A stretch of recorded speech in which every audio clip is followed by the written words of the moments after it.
Bonjour, bienvenue.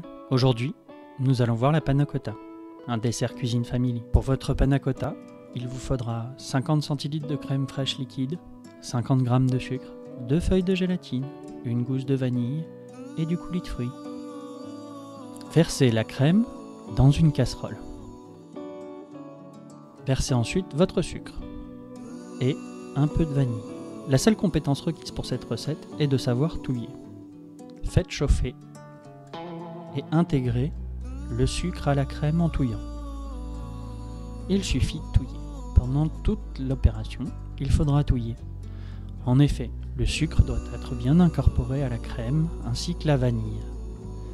L'idéal étant de mettre une gousse de vanille, enlever les pépins de la vanille et les mettre à l'intérieur du lait. Vous enlèverez bien sûr la gousse de vanille avant de servir. Comment savoir que votre crème est prête? C'est très simple. Il faut seulement avoir un petit bouillon. Il est important de tourner, sinon la crème va accrocher. Donc vous touillez. Une ébullition sur les bords n'est pas signe que votre crème est prête. Par moment, arrêtez de touiller et regardez si vous avez des petites bulles au centre. L'ensemble de la crème doit cuire. Il faut donc touiller.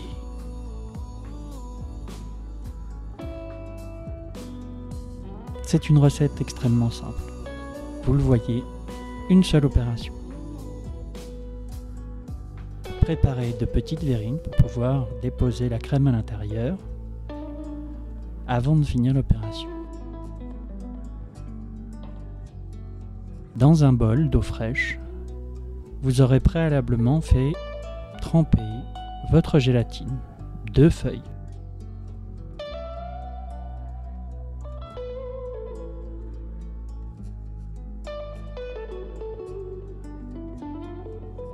Vous sentirez au bout de votre cuillère si le sucre est bien intégré.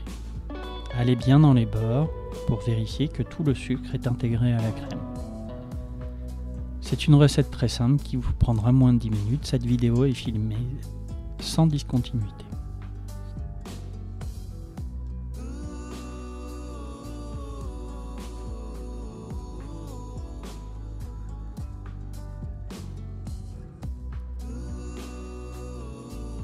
Vous pouvez vous détendre, vous aurez une recette extrêmement simple, rapide, facile et très goûteuse.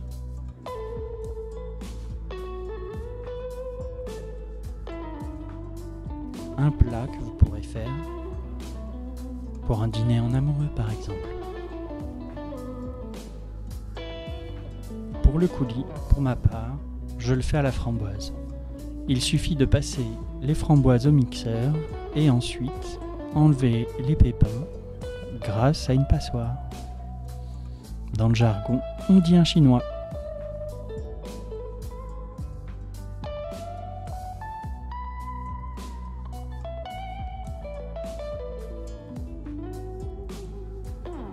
N'oubliez pas de cliquer sur la louche pour vous abonner, juste en bas à droite.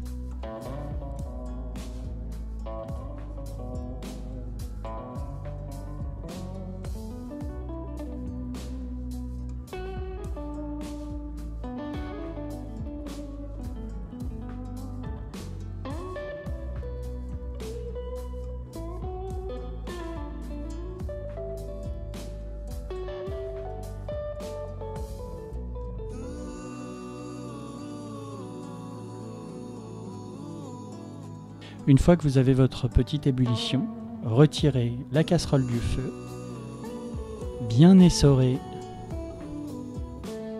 les feuilles de gélatine, placez-les dans la casserole encore chaude et de nouveau touillez.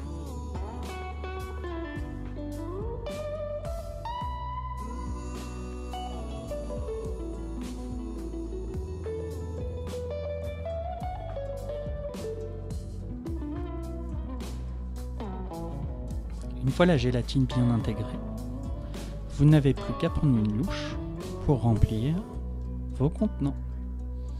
Ici, j'ai choisi des petits pots inclinés.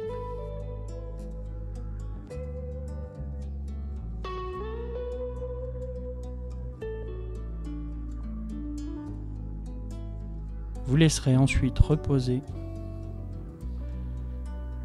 vos verrines pour que la température diminue et vous les placerez ensuite au réfrigérateur pour au moins 2 heures.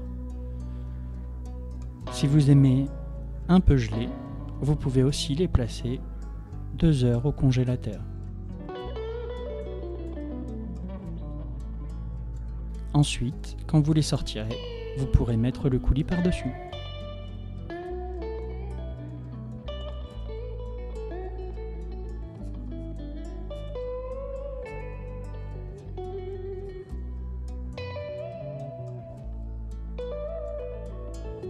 Bon appétit et bon dessert!